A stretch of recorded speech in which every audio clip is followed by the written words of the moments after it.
Alhamdulillah, wassalatu wassalam ala nabiyyina Muhammad wa ala alihi wa sahbihi wa sallam.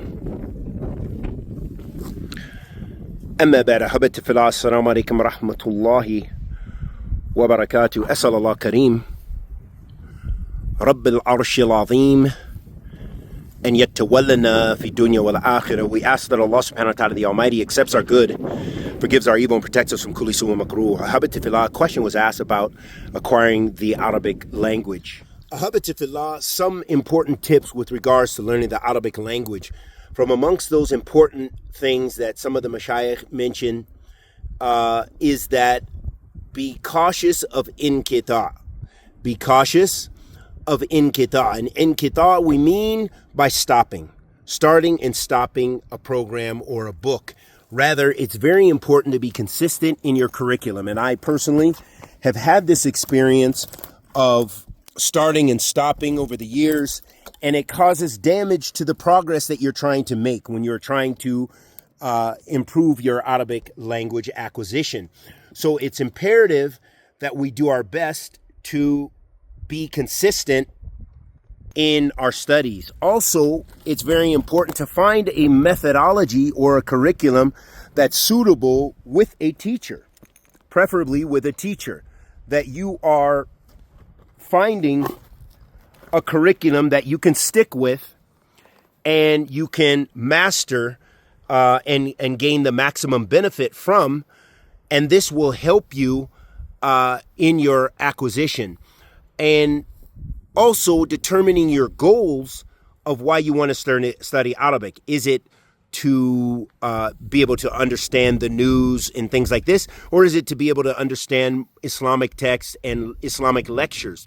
And whether you need to be very strong and competent in writing, but reading for sure is a critical skill. Reading, writing, and listening. But especially the listening and the reading. And speaking is important if you plan on being in, in situations where you're going to have to speak with the language. So with that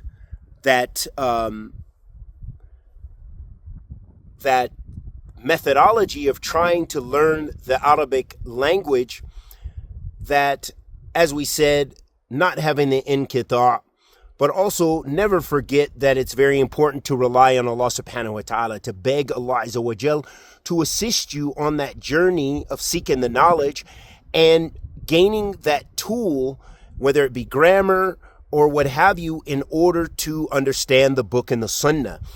And that is also critical for us as Arabic speakers. And along with that, as we said, is finally the issue of mumarasa, of being consistent and persistent. As we said, not stopping and starting, but being consistent and finishing. And this will help you attain the Arabic, and you'll be at your working level. So lots of reading and lots of writing, if that's what you want to work on that skill. And lots of listening, all of that. It just takes kathra. And eventually you will begin to see the fruits of your studies. But that can only come through mumarasa and lots of practice, lots of it, that you will only develop at your own level and stage. In that you shouldn't be worried and concerned about how other people, they finished such and such book in 6 months and they did this in 2 months and so learned Arabic in 1 year.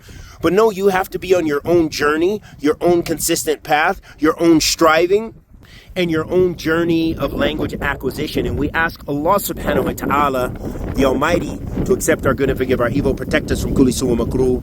Wa sallallahu wa sallam ala nabiyyina Muhammad wa ala alihi wa sahbihi wa sallam.